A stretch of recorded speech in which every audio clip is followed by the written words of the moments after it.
அவனுக்கு இங்க என்ன the fragmentation of vote bank, வாக்கு வங்கி சிதறடிக்கணும். அது ஒரு ஸ்ட்ராட்டஜி. அவன் யார் வந்தாலும் நீ கட்சி ஆரம்பி.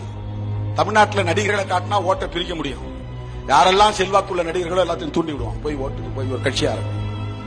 என்ன திட்டிக்கோ, பணமும் உனக்கு தரேன் என்ன திட்டுறதுக்கு. எவ்வளவு வேணாலும் என்ன பத்தி பேசு. ஆனா நீ ஓட்டை பிரிக்கணும். ஏடிஎம்கே முதல்ல பலவீனப்படுத்து. அதை காணாம ஆக்கிட்டா நாங்க செகண்ட் பிளேஸ் வந்துருவோம் பிஜேபி. அப்புறம் திமுகவா நாங்களான்னு பார்த்தா அவங்களை வீழ்த்திடுவோம். அதன் பிறகு பெரியார் என்கிற சகாப்தமே தமிழ்நாட்டில் ஒழிக்கப்பட்டு விடும். இதுதான் இந்த செயல் திட்டத்துக்கு தான் அண்ணாமலை துணை போகிறார். இந்த ஆபத்தை தடுக்க வேண்டும் என்றுதான் விடுதலை சிறுத்தைகள் போராடுகிறது. கிறிஸ்தவ மக்களுக்கு எதிரான தாக்குதலை பற்றியோ ஏதாவது விஜய் வாய் திறந்திருக்கிறாரா? ஏன் பேசவில்லை? அவர் கொள்கை எதிரி என்கிறார். கொள்கை எதிரி என்றால் அவர்களை கொள்கை அடிப்படையிலே விமர்சிக்க வேண்டிய ஒரு தேவை இருக்கிறதா இல்லையா?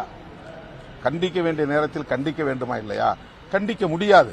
ஏனென்றால் அவர்களுக்கு இடையிலே அப்படி ஒரு உறவு இருக்கிறது என்பதுதான் உண்மை. அதேபோல பிராமண கடப்பாறையை கொண்டு பெரியார் இருப்பை தகர்ப்பேன் அப்படிங்கிறது தமிழ்நாட்டுக்குள்ள வேடிக்கை பார்க்க முடியாது. இந்த அரசியல் சாதாரணமான அரசியல் அல்ல. அவர் பேசுவது பெரியார் அரசியல் என்பது